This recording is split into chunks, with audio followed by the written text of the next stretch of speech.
What if the government no longer guaranteed your bank deposits? Imagine waking up one day to find out that the financial safety net protecting your savings had vanished overnight.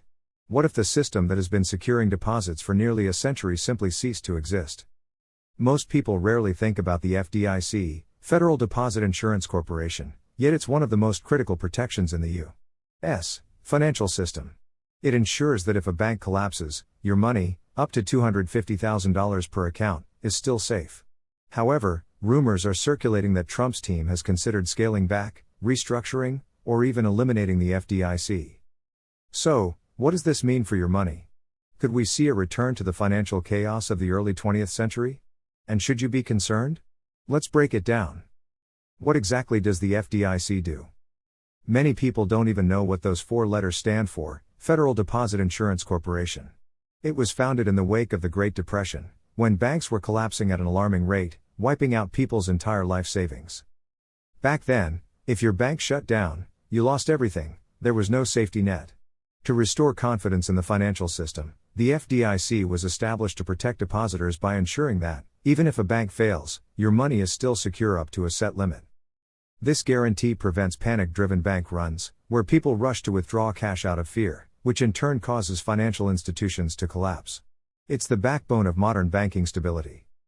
Why is the FDIC suddenly under threat? There are whispers that the Trump administration explored cutting, weakening, or even abolishing the FDIC. Some of his advisors have floated the idea that private banks could take over deposit insurance, replacing government-backed protection with for-profit models. But here's the problem: banks are businesses. Unlike the FDIC, which insures all depositors equally, private institutions would likely charge fees for protection, or worse, deny coverage to risky account holders. Imagine deposit insurance becoming a premium service, a privilege only available to those who can afford it. Low and middle-income individuals, who rely on this protection the most, could be left vulnerable. What happens when banks fail without the FDIC? Bank failures aren't as rare as you might think. Silicon Valley Bank collapsed just last year.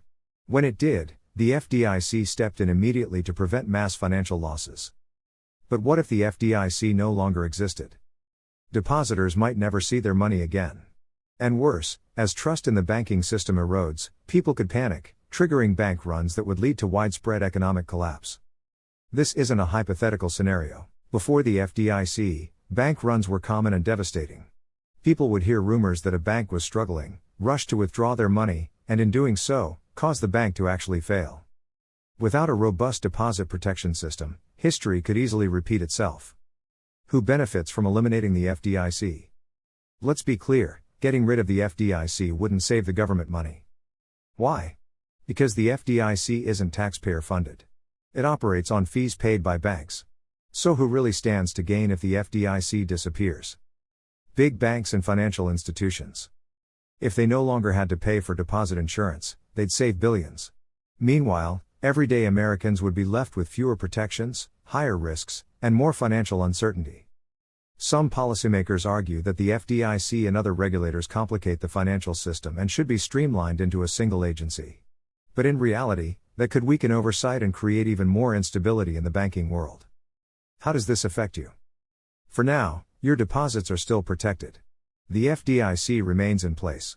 However, if you depend on the banking system to store your savings, as most of us do, this is an issue you should watch closely.